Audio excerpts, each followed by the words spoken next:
Of the many burning questions I feel like I have to address with you today, Jesse, I think the first question I want to jump into is, how do you really feel about Dogecoin? I feel like it's the future.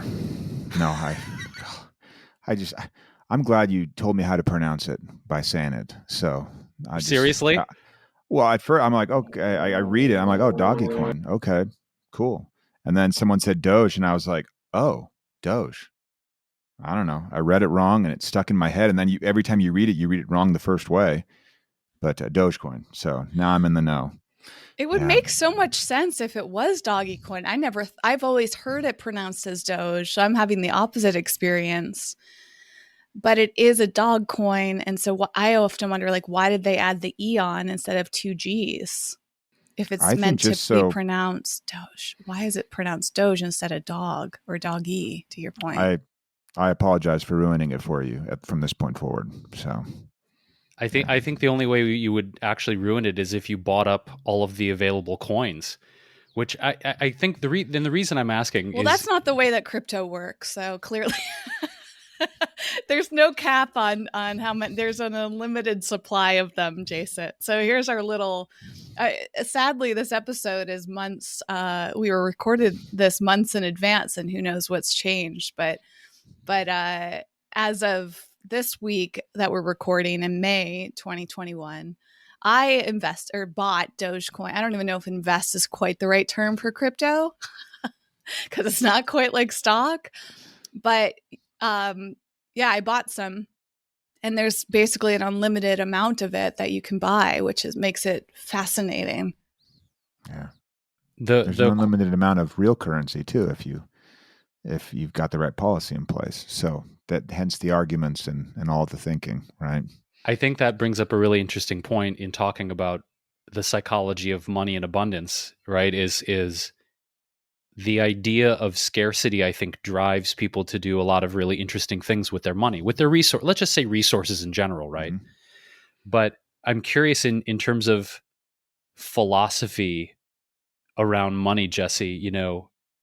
How much does, I suppose, positive thinking, scarcity, like if you had to say, and I'm not even sure if this is the right context for you, but a spiritual philosophy or perspective around money in general, how do you regard it? Like what's your relationship to money like? If you were to anthropomorphize it and think money's a person, how would you Mm-hmm. characterize that relationship? Oh man, that is tough. I think you have to back off from it and ask yourself where you're at. Who are you? And then money is just going to enable you, uh, accentuate you, in that way. But I wouldn't. I think it's so much. It's so dependent on the person, how they view it, how they deploy it, how they use it. That to me, uh, to call it anything else, I'd be stepping in it in some way or another for sure. It's just if you are you, then money will just help you be more of that. And the key is sometimes this is the toughest part of money management. You got to figure out what you really, truly value, and then just make sure that your money is lining up and doing what you want it to do. That's when you start to feel like, oh, okay, this is no longer a burden or something I feel shame about. It's helping me get my values out into the world, you know? So this idea of crypto, since we led with Doge, and Whitney has been texting me every day with her excitement and how much fun she's having with it. I, on the other hand, am a lot more skeptical, probably because I clearly don't understand that much of it and need to do a lot more research. But it feels like with things like crypto, with things like NFTs, with digital blockchain currencies and digital artwork, I mean, there's so much happening so fast that sometimes I feel like really lost and confused. It's almost like, oh, I wonder if this is how my grandparents felt when the first iPhone came out. I have this weird feeling of like I don't understand it. It's so crazy, and I'm starting to feel lost in it, right? And so I'm curious, have you personally invested any of your liquidity into crypto or NFTs? Have you begun to dive into this whole digital asset class? And if so, how are you feeling? And if you haven't, why not? Oh, that's great. So I have invested a little bit just in straight up Bitcoin, nothing fancy, whatever whatever that means. But yeah, I did a little bit, little enough that I'd be comfortable if it just vaporized on me. And that you're talking to a guy that's just incredibly risk averse. End of the day, so I could only put in what I could justifiably lose and not feel tremendous pangs of guilt. And that's what I did. It was, I think, back in March of 2020 where I thought, oh, I'll start kind of buying a little bit, and then I stopped, and then I started again. And I'm trying to make it just part of my standard, plain vanilla, super boring 90-year-old grandma asset allocation strategy. So that's where it sits, and I have to have it. I have to tell myself what the purpose is just to. It's a little bit of a hedge.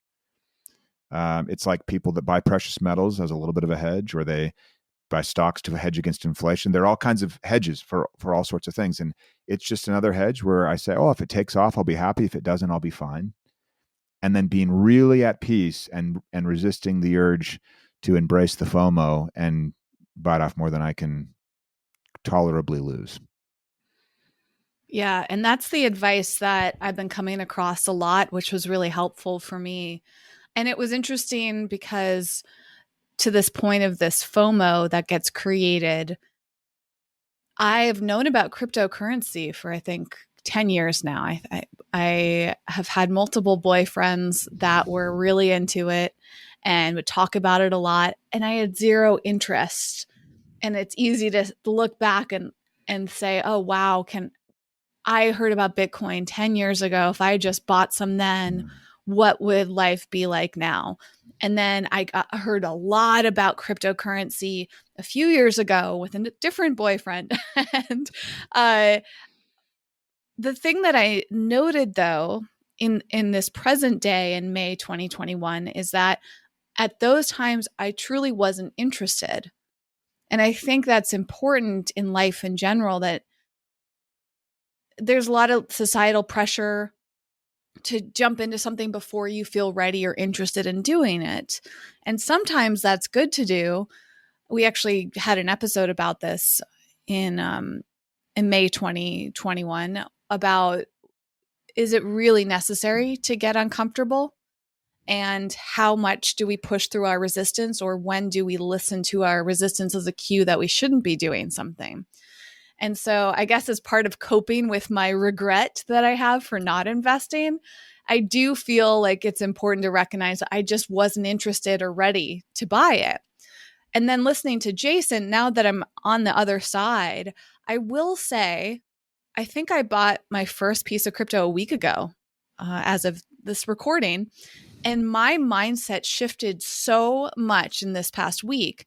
I became so aware of it because I'm in it now.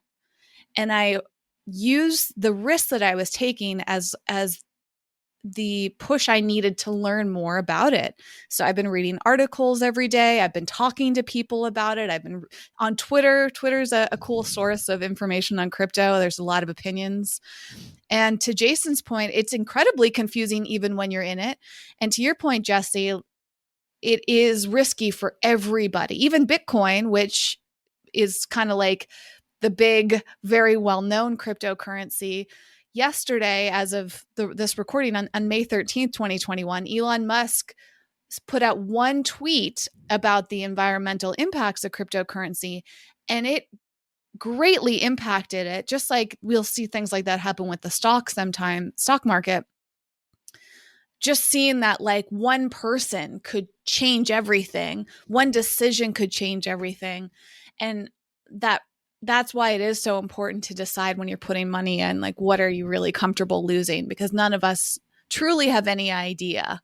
And I'm curious, Jesse, if you have perspective on this versus the stock market, because, you know, that feels more safe. It's like a lot of people feel more comfortable investing, buying stocks, IRAs, all of these like very classic traditional forms of investments. But they don't seem that different than cryptocurrency to me in a lot of ways in terms of the risk factor, because you truly never really know what could happen and how much a company's decision could change your finances. Yeah.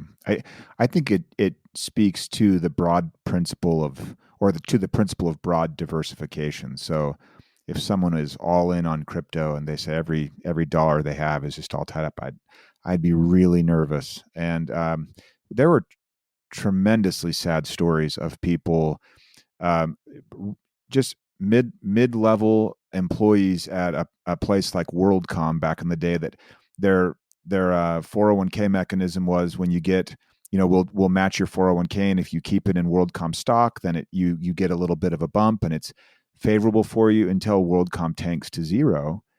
And you had people that lost literally their life's savings, and they and I to put it lightly, that was terribly bad luck. But they were not diversified, and so even in a company you are in, where you're an employee, and you feel like the only way it can go is up, and you just never want to, the old all your eggs in one basket kind of a thing. I would just not be comfortable doing that in any way. And I will say this: I'm 40 now, so when I was 30, I was following the traditional advice of 30%. Your age should be the percentage you have in bonds, the rest in equity. That's a very plain vanilla kind of standard way people go about allocating for assets. And I thought, oh, okay, 70% there, 30% in bonds. And I would watch the market way too much, and I would fret. And I realized that while I understood that I was young and could take these long-term risks, I personally did not have the risk tolerance that I thought I should have, whatever that means. And I had to essentially, almost like, the joke, like, oh, give me your man card. You lost a little, I have to clip a corner of your man card. That kind of a thing, like, oh, I should be tough enough to handle this volatility in the market, and I'm not. That was the kind of talk going through my head. And I just thought, oh, wait, my risk tolerance is different.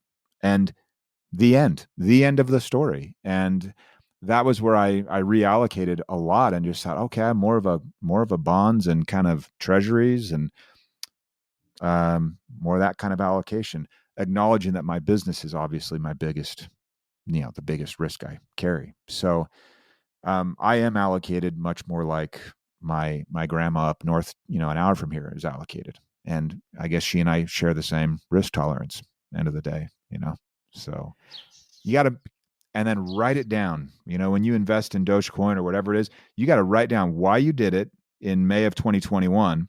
So when 3 months from now, when Elon tweets something else and it drops in half, you go back to that paper, and does your paper tell you to sell now, or are you just wrapped up in this thing? Oh, I love that. I'm actually going to do that because I started a document to track, how much I put in and what days and all of those things, just to give me that perspective. And I love that added layer of why. And that brings me to the question, going back to Jason and how he's feeling after this week that I've been bombarding him every day with screenshots of like, look what's happening and look what I'm learning. I also know that I don't know anything. I'm a week into this. I've heard little bits and pieces over the years, but until I actually had money in the game, I wasn't in the game by any capacity. So who knows what's going to happen? And Jason's pointed out, and many people point out, it's a lot like gambling. And it comes back to the times where I've thought about playing slot machines, which are the only form of gambling in my life thus far that I've found joy in. When I go to a slot machine, I pick a machine that's going to bring me joy. Just like I pick Dogecoin because I'm a Tesla owner. It's just like, I like Elon Musk for the most part. He's not perfect, but I enjoy a lot about him. I'm fascinated by him. I'm fascinated by money. Like I started thinking about all those factors. Just like when I pick a slot machine, I'm very particular. Jason knows this about me, about which machine I play. And I only have 2 machines that I will play.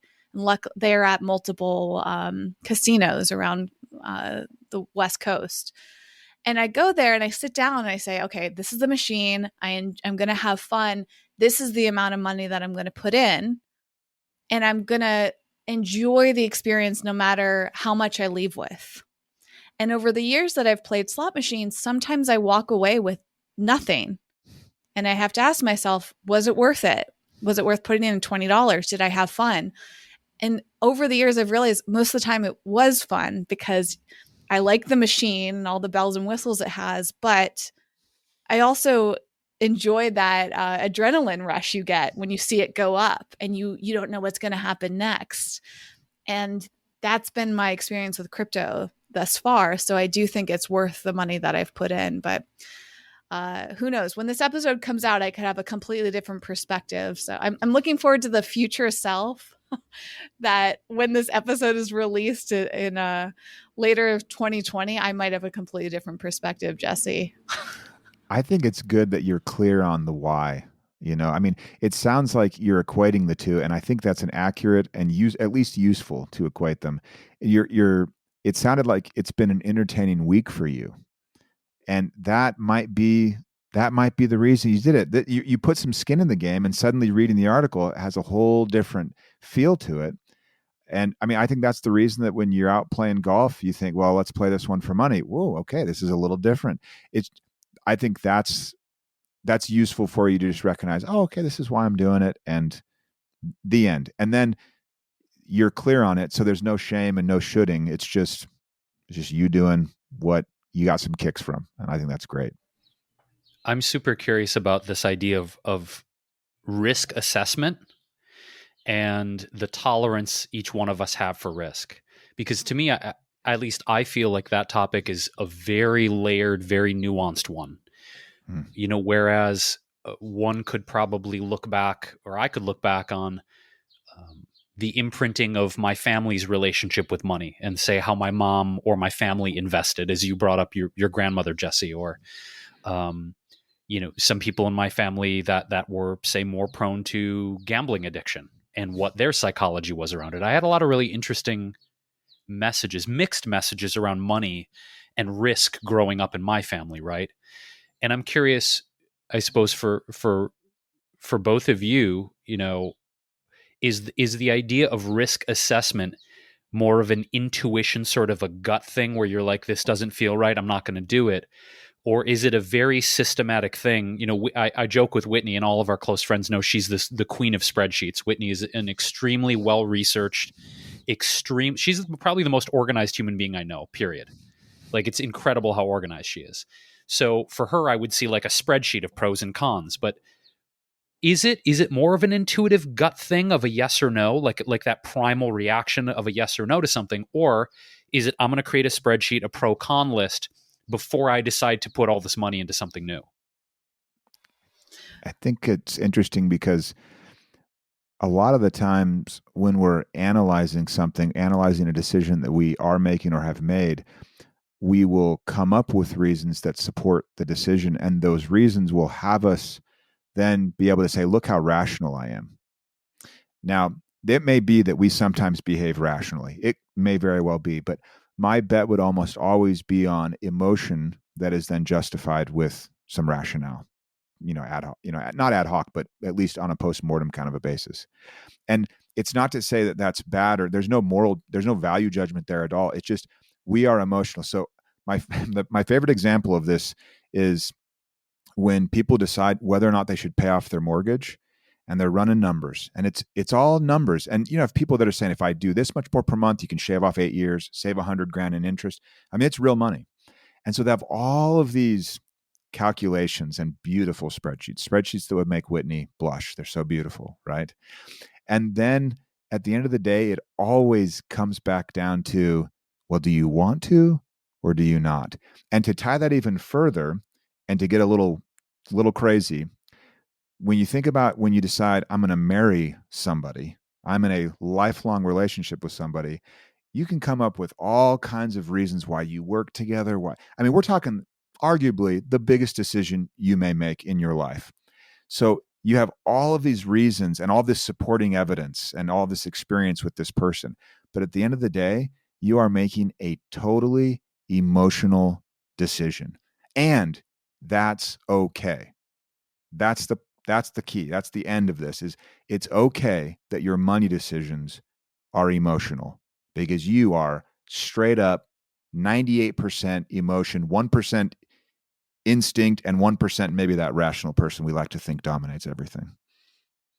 It's so interesting you say that, Jesse, because really quickly, I remember reading an interview with Conor McGregor, the former MMA champion, who's arguably the most recognized name in MMA, right? I mean, he's been incredibly successful, not only as a persona, but as a fighter, and now as a businessman with his liquor and his other investments, et cetera. He's got a lot of money, okay? He's very influential.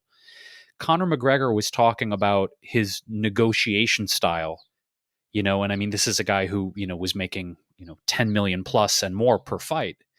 And, I don't know if he's exactly the best avatar we want to talk about when it comes to money and entrepreneurship. He's clearly doing well, but he was saying that for him, he has to try and take all of the emotion out of the money conversation, because he was saying, and paraphrasing, he gets defensive, his ego gets into it too much.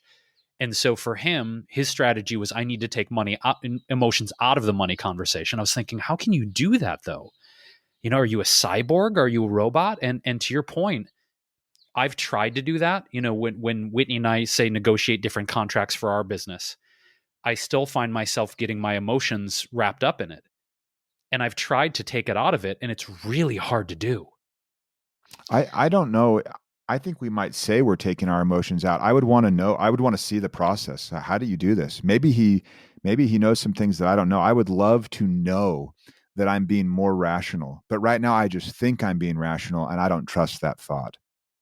It's fascinating for sure, and maybe it's fluid, and I wonder if it could be the same for someone else. Like some of us express ourselves or connect deeper to our emotions. Like that's a huge part of it. And for me, I feel pretty mixed, but I haven't really calculated the percentages because I think a lot. I'm very passionate about research, and that's a huge part of how I make decisions. Actually, going back, Jesse, you're talking about the word why. I'm a why person. That's one of my favorite words. I ask that question of myself and others very often, to the point where it drives them crazy. But one thing Jason and I have mentioned a lot on this podcast, and it's always worth reiterating, is the framework of the 4 tendencies. And that book helped me understand more of how the word why helps me with decisions. I really struggle to do something if I don't understand why. So sometimes it's an inner why. I don't fully have the words to articulate it. Like what you were saying, Jesse, with the crypto side, it's like I do have a why, but I just haven't said it out loud yet or written it down. But there has to be a why because I'm a why person. And when I get stuck and indecisive, it's usually because I don't understand why. And another great example that's timely, at least in May 2021, is I've spent the last few weeks or so really digging into research about vaccines and finally made a decision about it.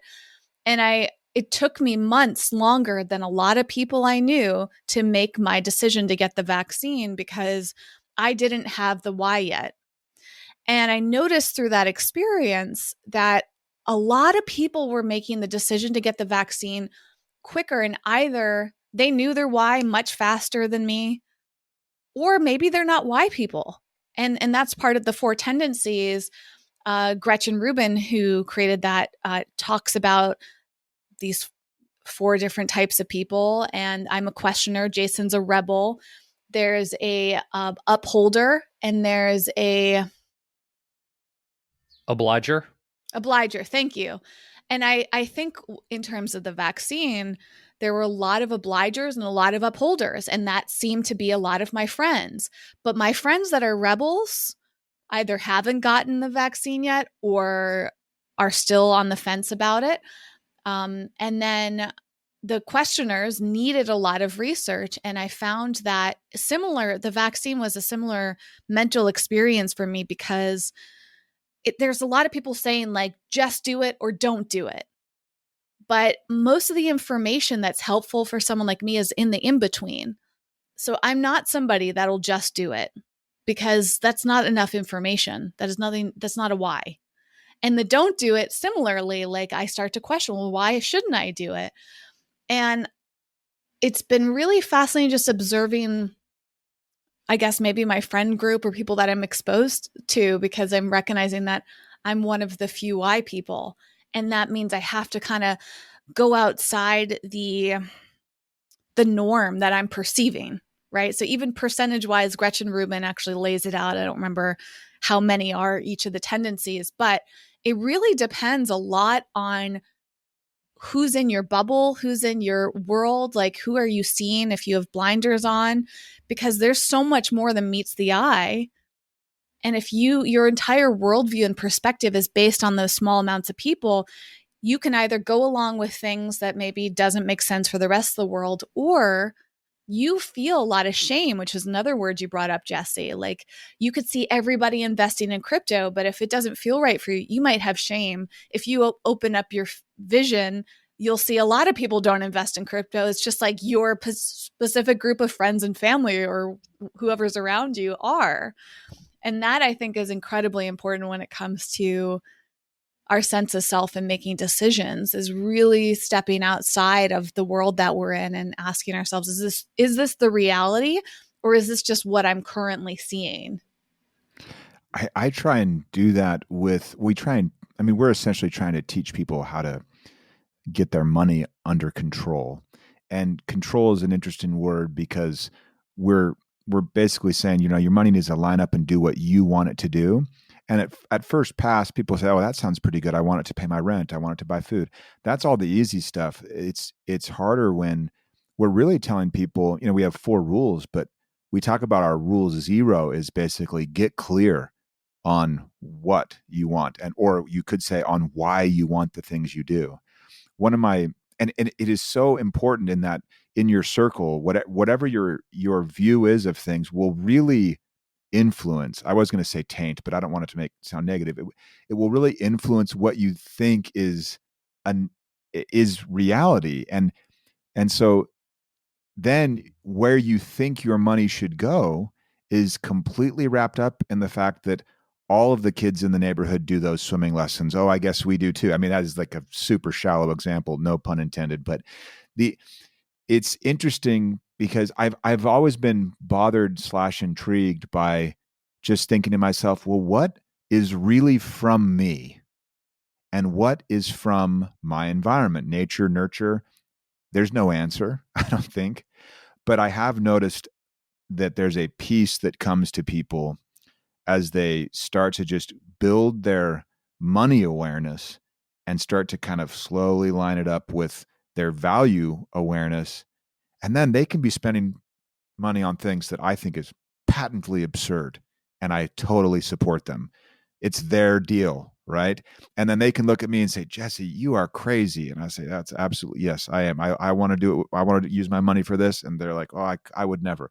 That's okay. We're both very clear on what we want, on our why. And then when the money follows, that's where you feel peace. That's where you feel a little contentment. There's all kinds of other places in the world where we get back to stress and worry, and that's because we're alive.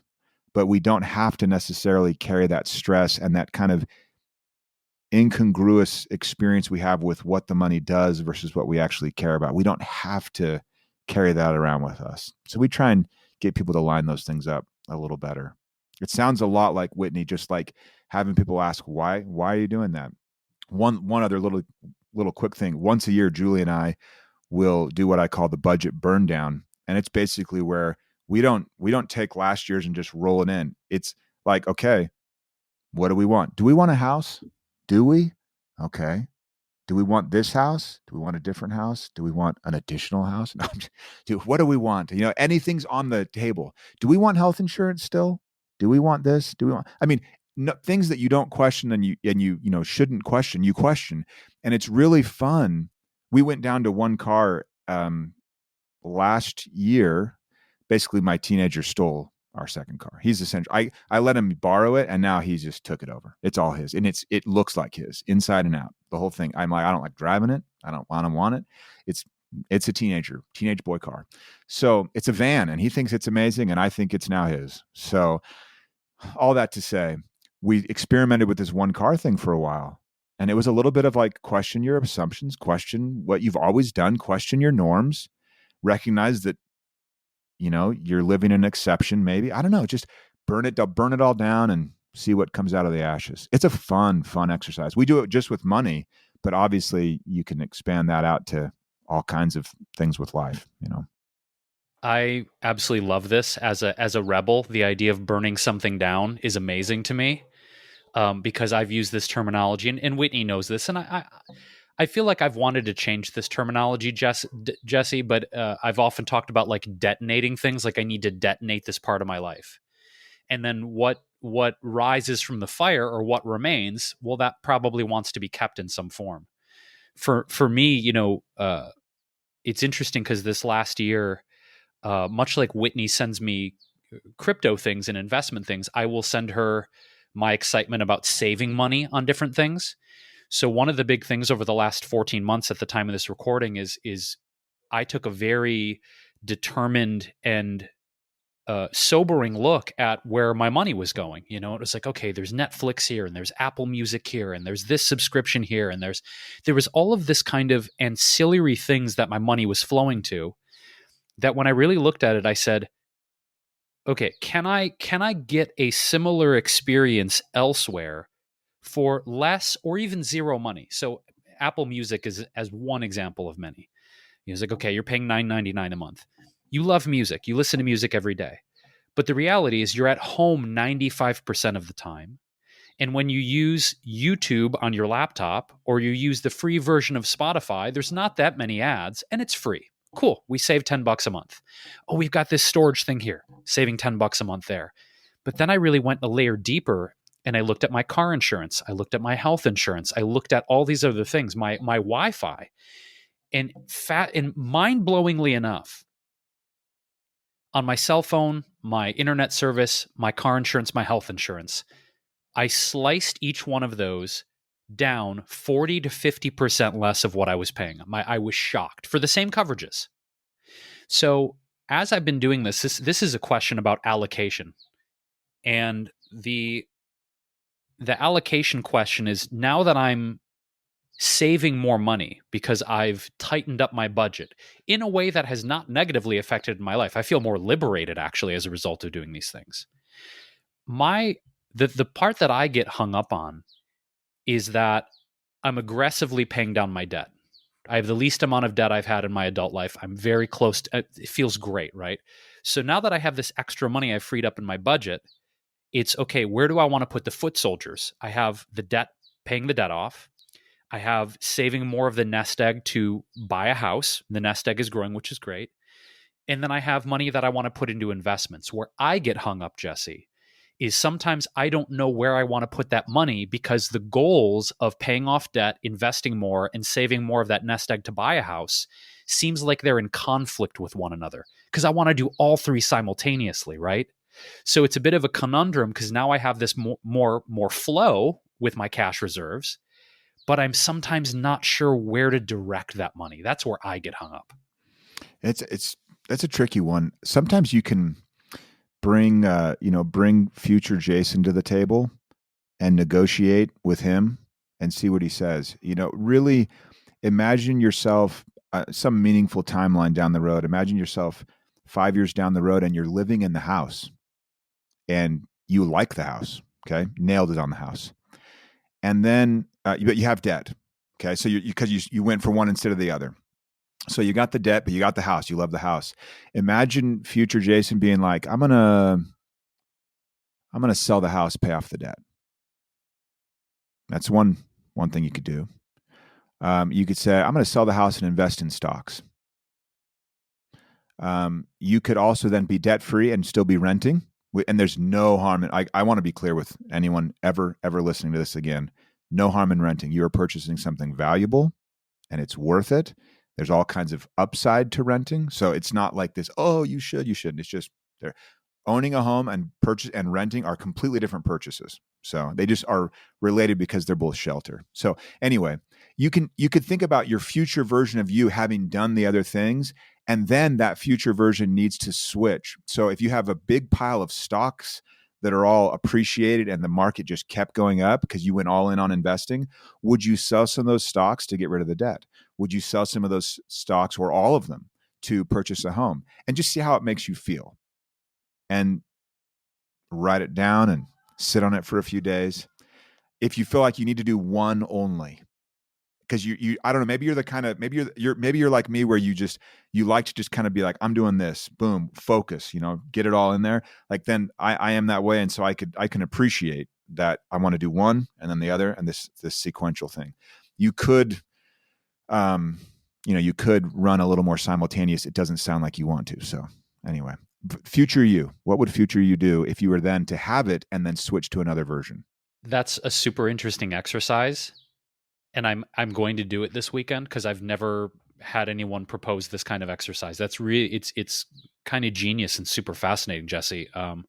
It does feel like there is some semblance of a sequence, though, in the sense that I want my credit score to be in an echelon where I know I'll get the best mortgage rates.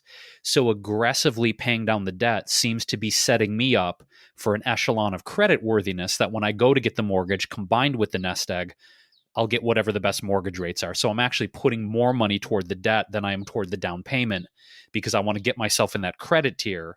So when it comes time to get the mortgage, it'll be, a knock out of the ballpark. So there is a little bit of order to, there's some method to the madness, a little bit. Yeah.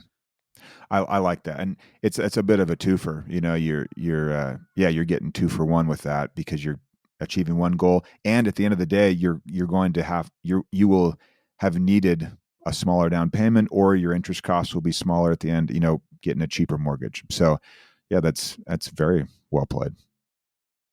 When we go back to emotions and we talk about your budgeting strategies, as me as an example of looking at what I could live without,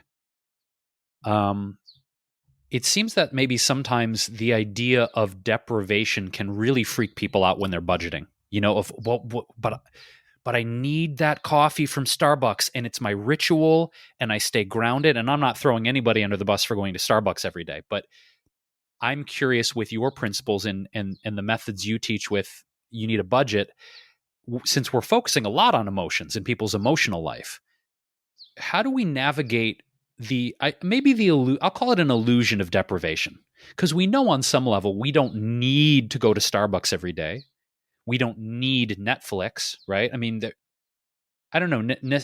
Necessity is an interesting thing, and desire is an interesting thing. So I guess I'm curious how and if you help people, Jesse, like navigate this idea of, but if I take it away, I'm going to be deprived. I can't do that, even though they know it'll benefit their themselves financially in the long run. Yeah, it's the current them. The current version of themselves is kind of taking over, and one of the signs of maturity is the ability to defer gratification straight up. I mean, that's just someone that they have a little more experience under their belt, and you can compare that to a small child and then hopefully a wise old woman that can defer gratification for apparently forever. There is that aspect, but we need to talk to a few things. One, deprivation as it relates to budgeting the way we see it at a company that's called You Need a Budget, and we're quite friendly but in your face about it. We really mean you need to make sure your money is buying the things you want. The end. Now, that means a lot of times people will come back to us with phrases like, I feel like I've gotten a raise. Well, they haven't, or, but they feel it. And it's because their money has been doing things they actually don't care about. So before we worry about depriving ourselves, let's just worry about just cutting the money that you will not even feel you're missing. And that happens all the time. There's a gimme here that I hesitate to say because I never want to give anyone the impression that I think they shouldn't spend money on whatever they want. But restaurants are what people will cut. When I ask them, how did you find all that extra money to get out of debt a lot faster? They'll do the things like you'd mentioned, Jason, the kind of, look at my subscriptions, recurring bills. They'll do that. And then that's kind of a one and done. Every time we interview someone on a big money story where they've paid off tons and tons of debt, it's like, where did the money come from? Every time they say, well, we realized we were eating out a lot. So there is that. And during 2020, we all got to test what it's like to maybe not eat out as often. And I'm all for supporting local businesses, and I'm all for that. So you can use that, but not as a justification for throwing money after something that you actually don't care about. So there's that. The other part that you said was need. Need is such a evil word, because when I tell you, well, my needs versus wants, that's where you see it framed a lot of the time. Well, Jason, I need this. I've just told you right then, not up for debate, Jason. Not up for debate. I said it was a need. Needs don't get to be questioned. But if I say I want this, you can be like, well, why do you want that when Spotify doesn't even play that many advertisements? Why would you want Apple Music? But if I was, well, I know I need Apple Music. It's like, oh, okay, we can't talk about it. So everything we buy, everything, without exception, is a want. Every single one. And you can chase that, and it's always consistent. I want to clothe my children. Now, I don't want to clothe my children in really expensive clothes, but I'm still in want territory. I want shelter. Do I want a 1,000 square foot house or a 10,000 square foot house? Still want. It's all wants. And if we can just get away from need versus want, we don't have to put that artificial line in the sand that now says this stuff is never up for debate. Let's let it all be questioned. Not all the time, because our brain would get exhausted. We need to take shortcuts, but regularly, some of the time. There's no such thing as a need. It's all just wants. On this topic of restaurants, I think for sure people are eating out at restaurants less in terms of in person, but it seems like a lot of people are ordering in, and businesses like Postmates are thriving as a result. Whether you're getting delivery or you're picking up, those businesses have still been a really big deal. And I notice on social media how many people will openly admit that they have plenty of food at home, but they're ordering out from a restaurant because they're tired, they feel lazy, or they're doing it to cope. And that ties into that retail therapy, which I think is an important thing to touch upon. Jesse, I'm curious how this comes up with your clients.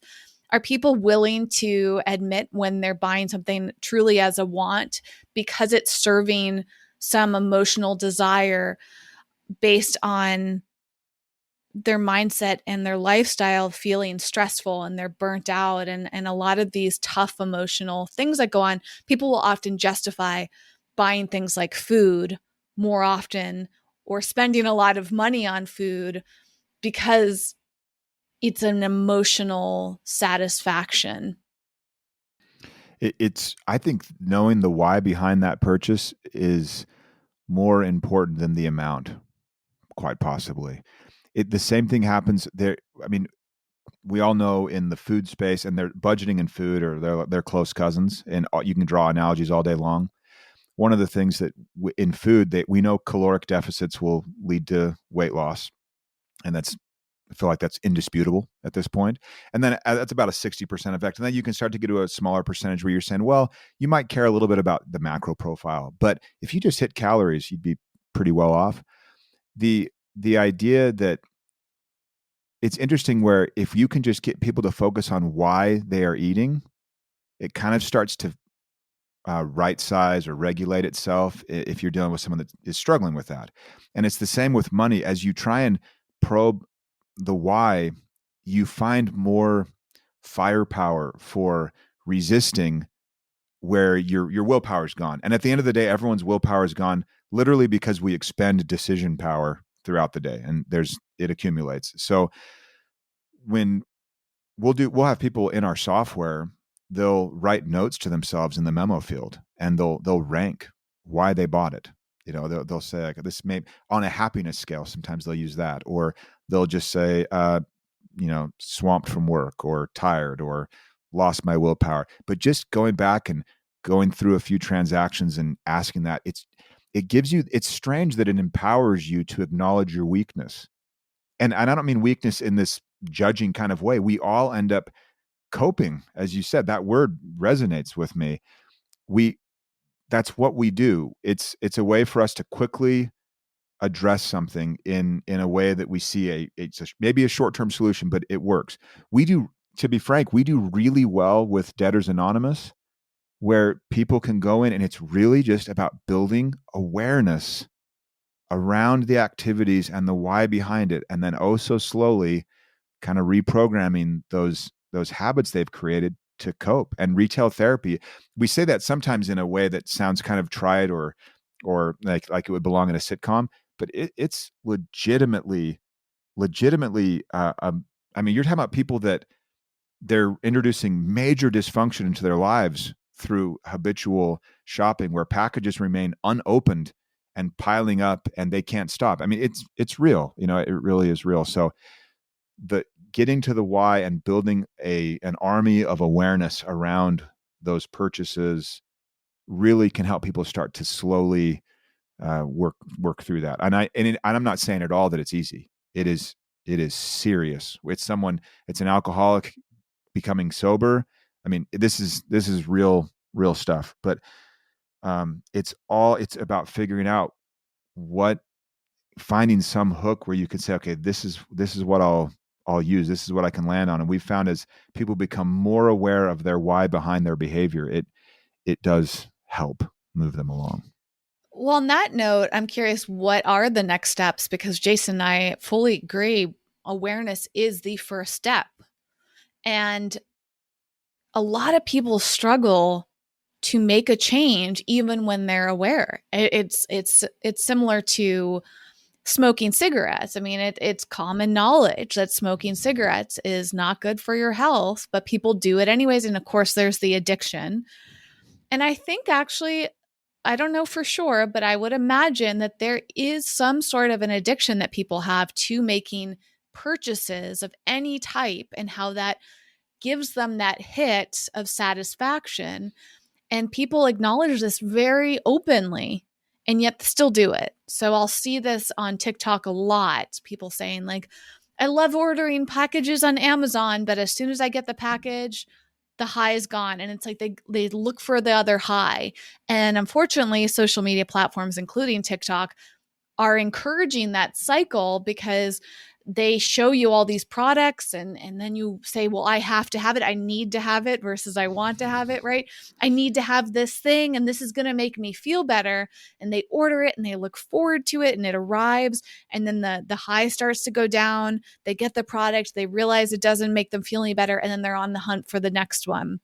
And same thing can happen with food, where you think, okay, I'm going to chase that high. I'm going to get whatever food. I'm going to go to the restaurant. I'm going to have this experience. I'm going to drink alcohol if I'm drinking. And, that whole thing happens. And then you get home or you finish eating and the high is gone. And now you're sitting there and the cycle just continues and continues. So Jesse, what happens next when somebody goes, okay, I know I'm doing this? I guess it's I don't know if I'm articulating this well, but a lot of people seem willing to acknowledge the problem, but not fully be willing to change. And I'm curious what you found, like what makes somebody more willing to change and really work on it until the change happens. Yeah. The marketer in me wants to know exactly what they would experience that would make them think, I need a budget, I mean, that we're in the business of almost preventative medicine, really, where we want to get in front of something or someone, but it's hard to sell when there's no pain. And so this sounds malicious a little bit, but we want to be there when someone has that aha kind of moment. A big one in the US and this happened a few months ago, but everyone gets their W-2 and it tells them how much money they've made.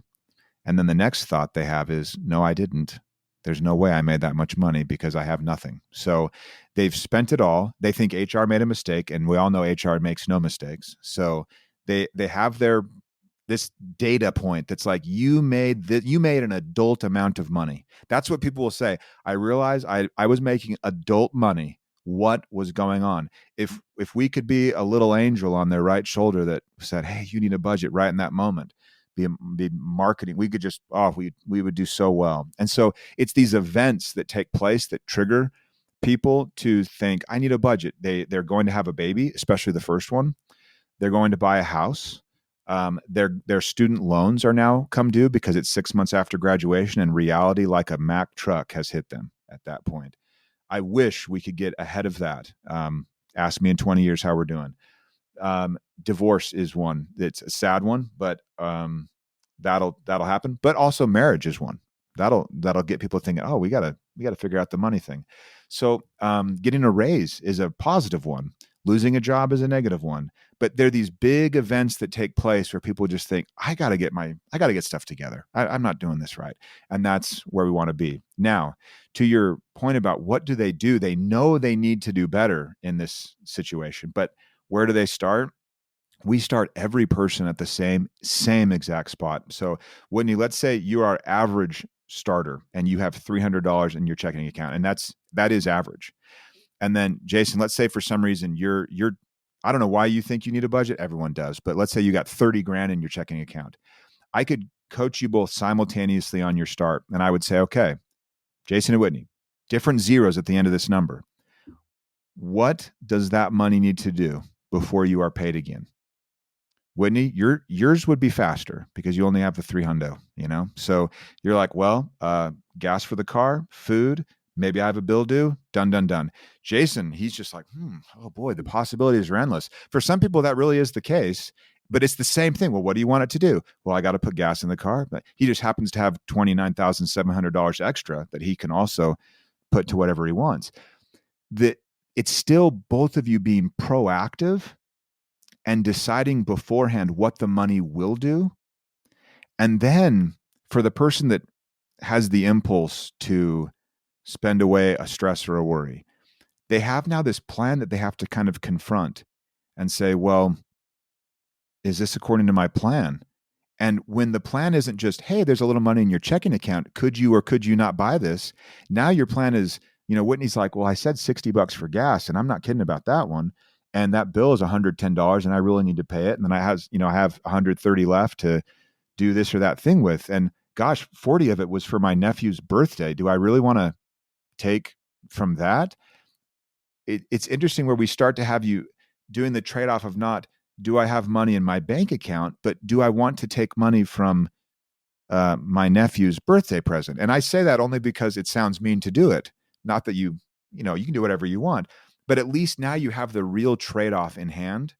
And the person that kind of impulsively shops or spends, or just your average person too, that's maybe not dealing with real issues like that, they're still doing a really healthy trade-off where we're now saying, hey, Jason, do you want to go do sushi?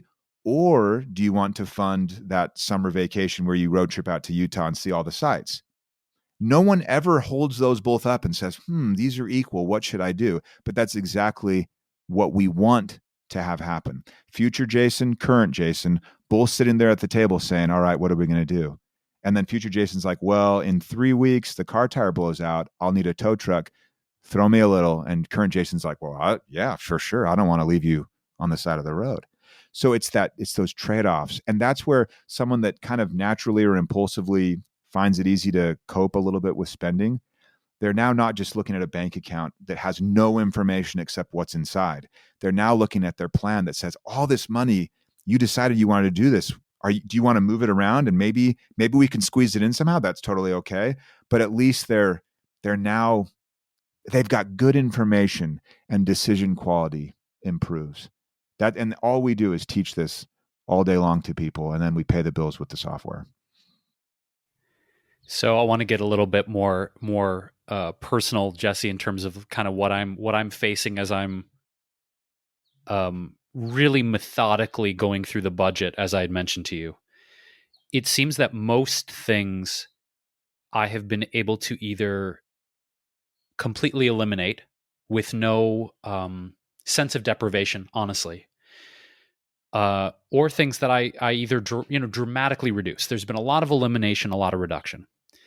But the big thing and the challenge for me here in Los Angeles, where Whitney and I live, for me has been the exorbitant cost of living, and specifically, I mean housing.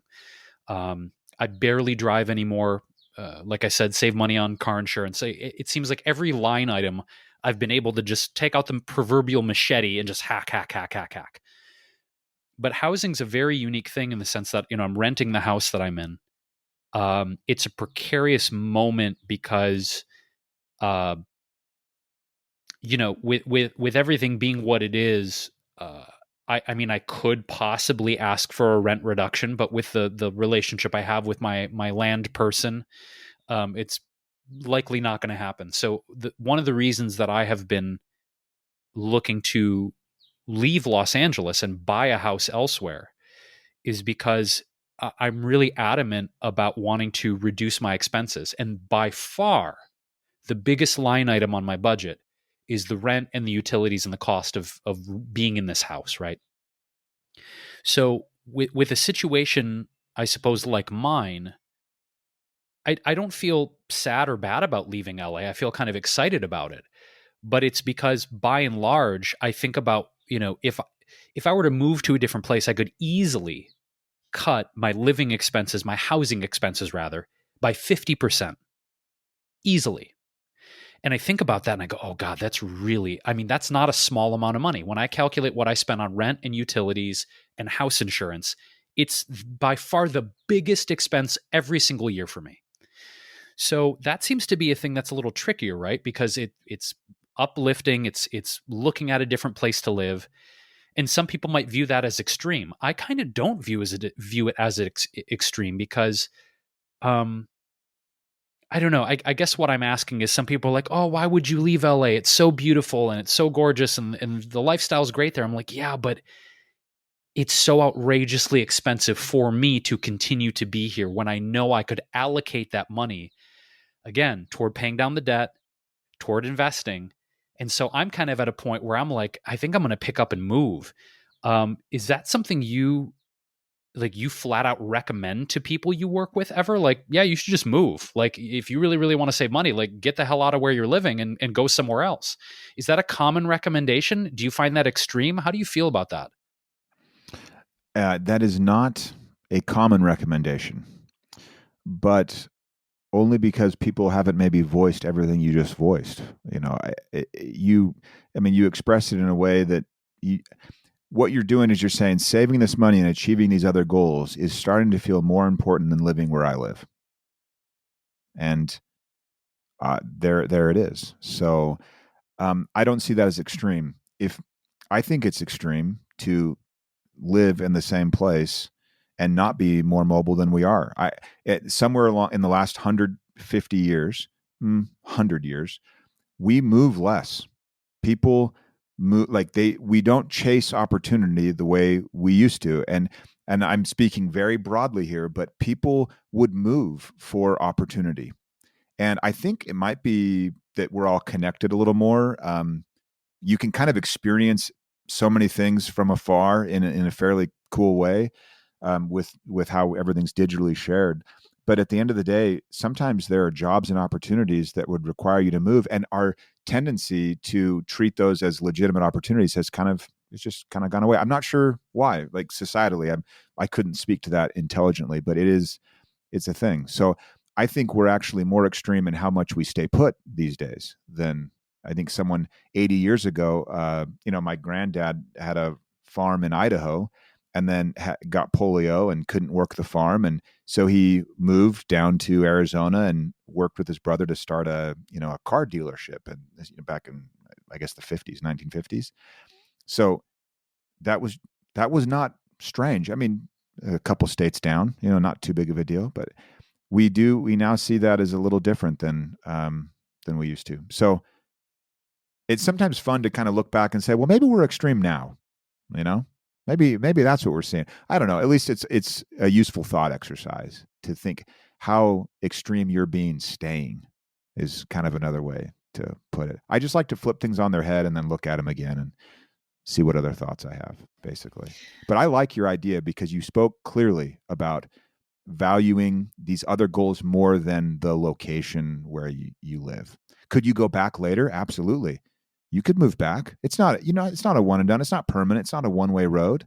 They'll accept you. They'll take you in, you'll be fine. Yeah, give it a shot. Call it an experiment. Just say, I'm going to go for 3 years just to see what happens. We did that. I took at the time, 6 kids and Julie. We moved to Manhattan it was end of 2017. I used the reason that our book was coming out, and I had to go record the audiobook in the same studio where Harry Potter was recorded. So I was like, oh, this is pretty cool. I got a lot of cool dad points telling my kids that. And so I'm sitting in the studio and was recording that. That took me one week to record the book. But then I had just told Julie, I said, Julie, we should just go live there for a little while. 6 kids is crazy.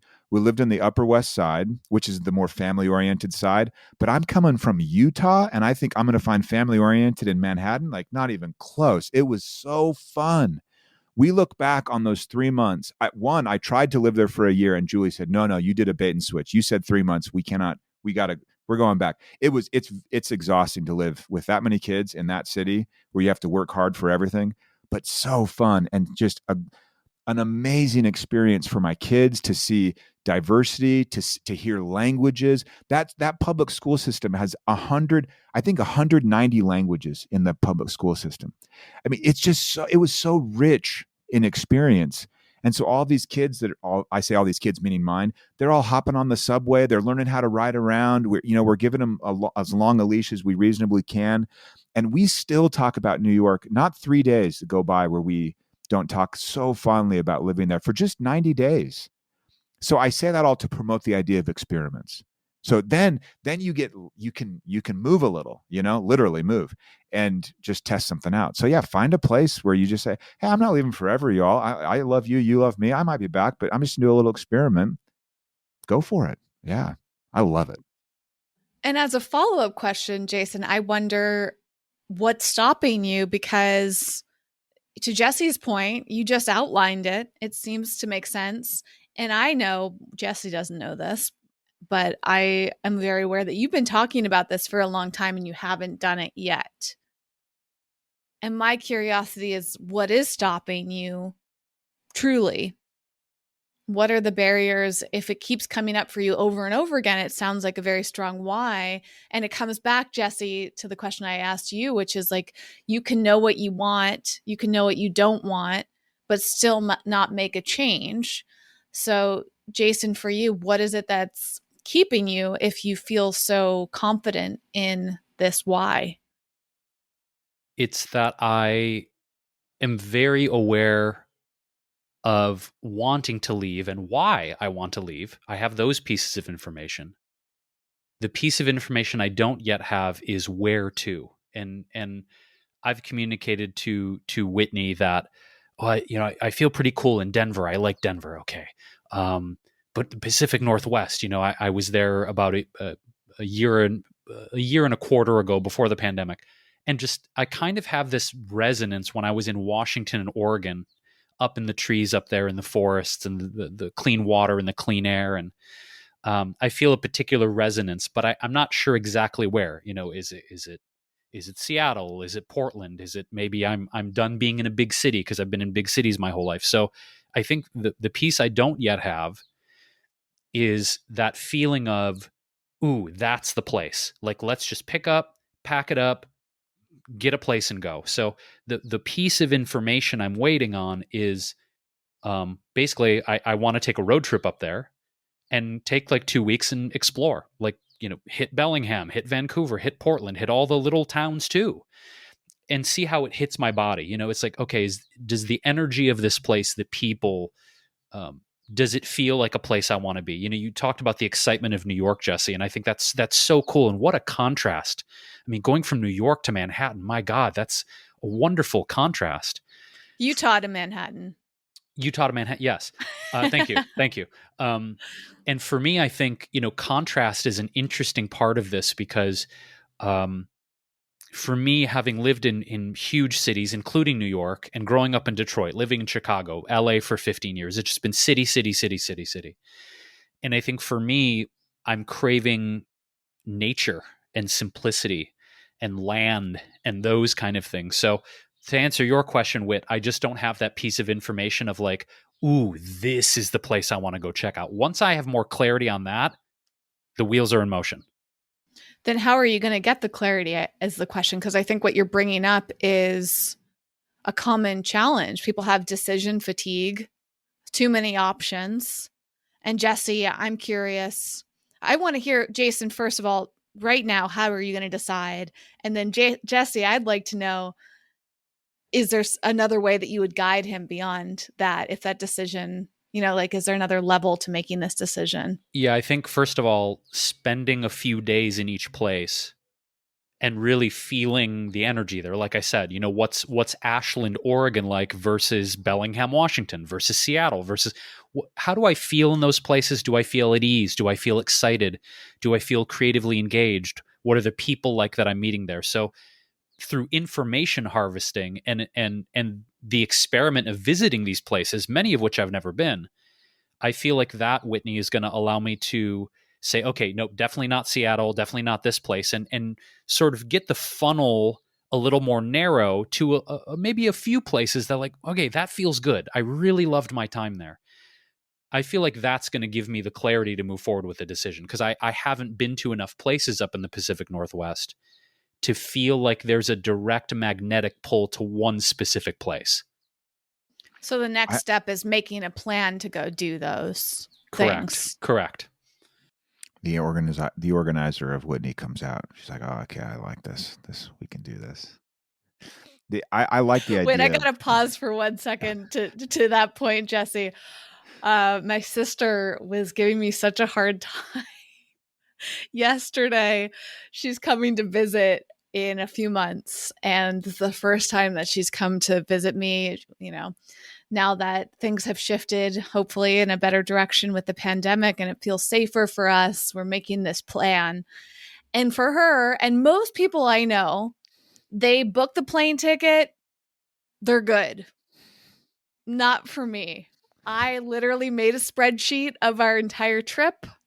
I've marked my calendar. I've been thinking about it every day and analyzing, should we do this or that? I ask her these questions. I present her the options. And yesterday she was like, Whitney, this is like way too much. And I realized that that brings me immense comfort and security and pleasure.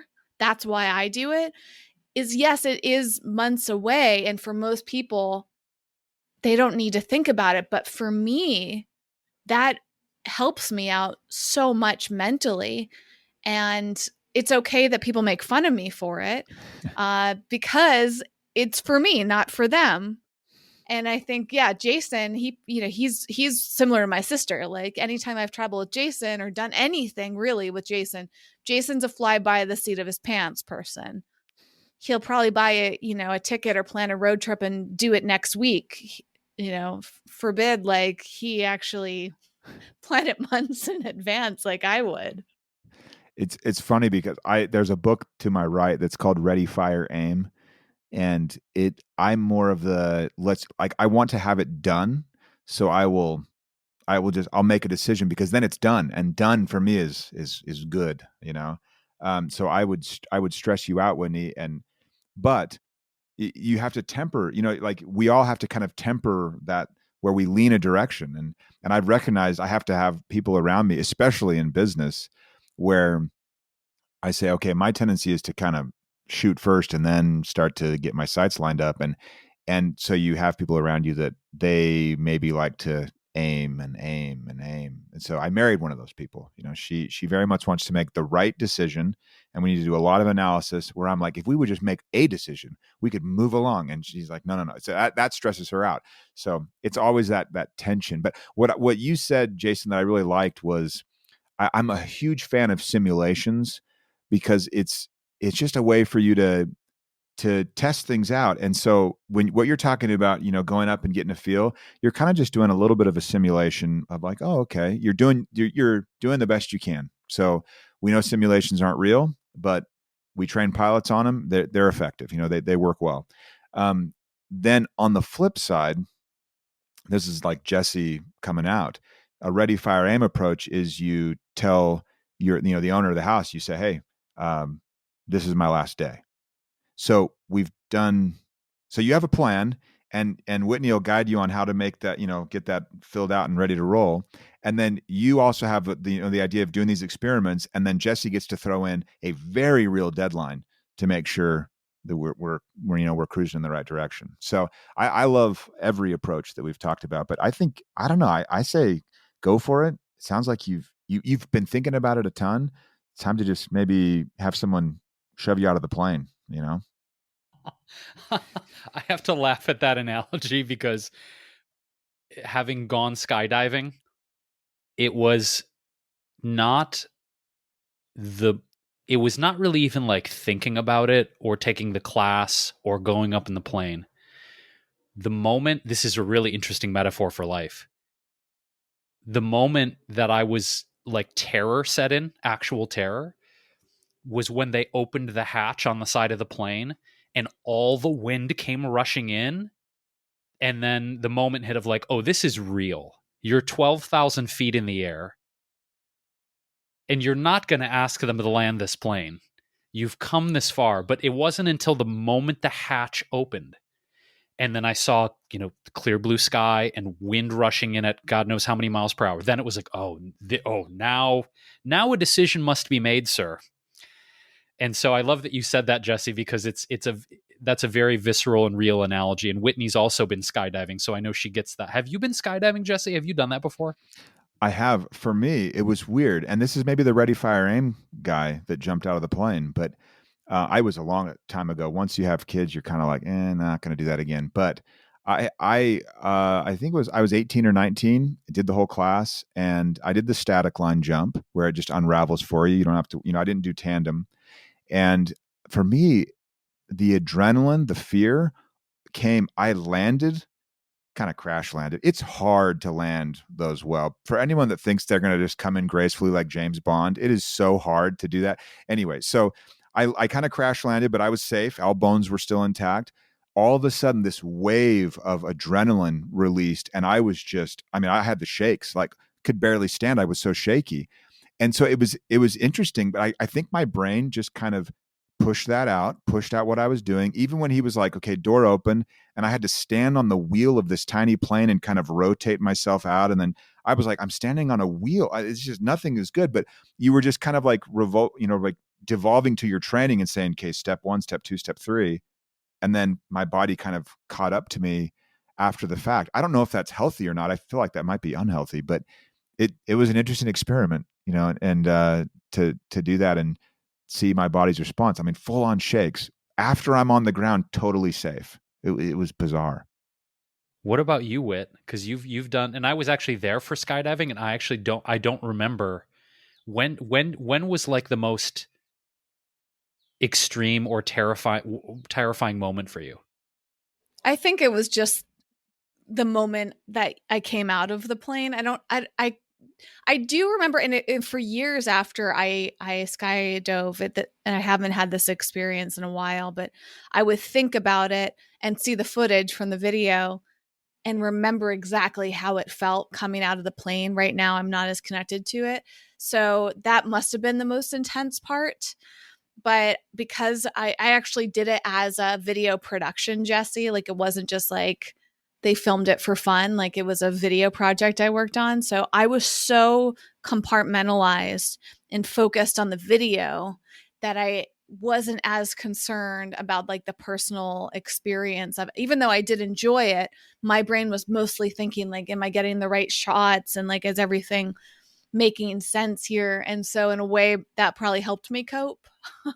I do remember it very vividly. Like I remember coming down and seeing Jason and telling him about it and like the whole rush of it. But it's very different for each person, I think. And I think that just indicates how we cope and how our brains work differently. And I think that's why it is so important to work with someone like you, Jesse, when it comes to your finances, because each person has very different needs and different structures and works in a unique way that only an experienced guide can support them with. And I'm so grateful for your expertise in this, because now we know who to call on when somebody needs a budget. For me, I love budgeting. Money has been like a huge passion and comfort level for me most of my life.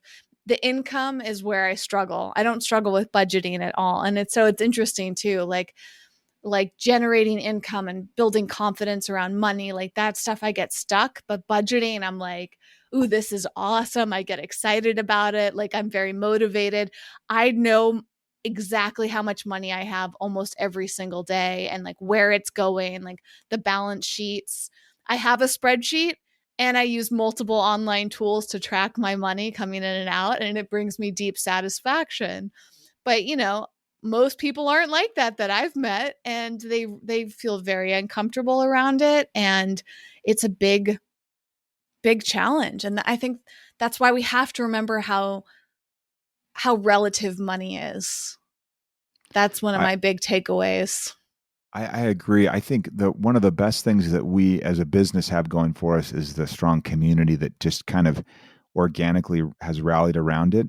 I think when you have people start to change their behavior and then see positive effects, they can't help but want to share it with others. Sometimes, they should stop because they just keep telling their friends, you got to try this, you got to try this. But that being said, you can lean a lot on community. So if you're finding in your immediate friend group that they're kind of, making you the odd person out and you feel like a little bit of a pariah if you're watching your money closely all of a sudden, the beauty of this connected age, and there's probably a dark cloud of it as well. But for me, the silver lining on being so connected is what you can find people that are totally cheering for you, rooting for you, and also telling you, oh yeah, I had that experience, and it took me a little while to get through that. No, I had some missteps, and I stumbled a little bit, and I restarted my budget 4 or 5 6 times. Oh yeah, that's normal.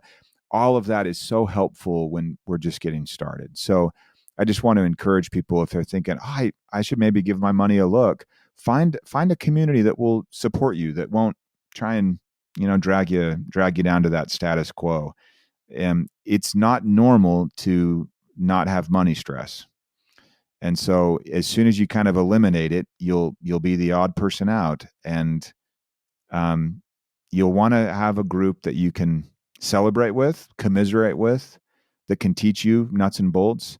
And I'm happy to say we have, our Reddit group is phenomenal. We don't run it, Reddit runs itself. And so they do their thing, but it's fun just to see people come on and say, I'm having a hard time. And the cheering, it's the most upbeat Reddit I've ever actually seen, as far as subreddits go. It doesn't have that level of like Reddit level toxicity that you can kind of get in there. So that's been pretty fun on Facebook. We even have a YNAB for singles Facebook group that's popped up, that's popular. People are thinking, well, I'm going to find a partner that thinks about money like this. So I don't go in there, I keep, that's all good. But I'm amazed that if you can get the money thing right, and we haven't even talked about relationships. We've talked about, individuals kind of dealing with their money, but all you got to do is just throw another person in with their money stories, their money habits, their behaviors, their perceptions, and then you try and combine those two people, we can blow up. So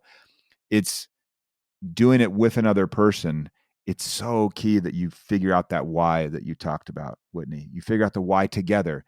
And it's really, at the end of the day, just if I can hit on this, when you're budgeting with a spouse, partner, significant other, when you've decided you're going to share finances in some way, and how that looks can be so different. But when you're sharing finances, what you're really talking about is 3 people coming to the budgeting table. Jason, you've got your girlfriend, if I remember right. So you've got, I don't know her name, but she's there. And then you have, so Jason's priorities, her priorities, and then your priorities combined. So it's that view of things. Some, like Jason, you might just have yours, like your little priorities that only you care about, that needs to be respected. Hers also needs to be respected. And then you're combined, like, we're going to move. Okay. Big respect to that one. So just recognize that we're individuals coming together to create this, and the individuals still exist and still get to have say, right? And it's critical that we recognize 3 people come to that budget meeting, not to mention the future versions of you that also walk up and say, hey, throw us a bone. So then there's actually 6. There is, but I didn't want to Wow. go there because it just, and he's like, well, how big of a table are we talking about? This is a big table. This is a lot of people. So So I guess I better budget for a bigger table then. We're going to add absolutely. bigger kitchen table to the budget because right as we speak, my kitchen table can only seat 4 comfortably. So we will add, and you know what? Maybe it's a good time for me to pick up woodworking so I can build said table. Maybe Yes. maybe by moving and getting a proper work shed. A la before we started, Jesse, you were detailing me regaling the intricacies and the multi-purpose space you are currently recording in, and I thought in my head, I need that too. I want Yeah. that too. I want. No. See, that's better. My one exception is woodworking. It's always a need. So that was the asterisk on that rule. So for me, woodworking is stepping away from computers and digital and everything fast, and it gets to be slow and with your hands, and you make mistakes. It's like it's zen. You just get in there. I love it. So anyway, total side note on that, but creating something out of nothing, even as junky as it is, what I create, I still find deep satisfaction in it. So I promote the shed idea for you. Absolutely. Yeah, it's definitely going on the list of envisioning, and I just feel, Jesse, you've left me with, and hopefully listeners and Whitney, all of us, with so many nuggets of gold. And the big one that I'm going to do is really sit down and have that conversation with my future self. Like that, to me, that resonates in such a way that I've never attempted to do something like that. I've got my journal actually right here on the desk in my office, and later on this afternoon after work is done, I want to take some quiet time and just sit, and I'm not really even sure what I'm doing, but I think I'm just going to sit down and have this conversation with future Jason and write down and see what comes through. But you just left us with also a perspective, Jesse, that I love, is your energy around all this is so accepting. It's so open. It's very grounded talking about money and budgeting. But I think the thing that we love is just your energy is very, I'm not even sure how to describe it. You feel like a cool brother to me that's like, yeah, dude, I'm gonna help. I'm gonna help you get your ish together. It's all good, dude. It's all good. I'm gonna help you get it together. So your approach is just awesome, Jesse, and it's always wonderful having a conversation with you. And for anyone out there listening who really finds that you maybe need some budgeting support as well, we will link to everything for You Need a Budget, Jesse's website, any of the videos, the YouTube channel, podcast, the Reddit, everything that you need to get your money in order and work with Jesse. We'll have all those links at our website, which is wellevator.com. It's WELLEVATR.com. Go ahead there and click on the podcast section. It will take you to the transcript and the show notes for this episode with all of Jesse's links, all the ways that you can learn more about his strategy, his tips, and how to work with him directly and join the YNAB community. Also, we will have more episodes coming out every Monday and Wednesday. We have episodes every Friday. We have our guests. So click, subscribe, follow Wellevator, because we will be bringing you a lot more life experiments. And with that, Jesse, thank you for sharing these new life experiments with us. And thanks for taking the pressure off, man. I honestly feel psychically and emotionally better about these big decisions coming up just by talking to you. So thank you for that. Oh, I appreciate it. Those are kind words. I really do.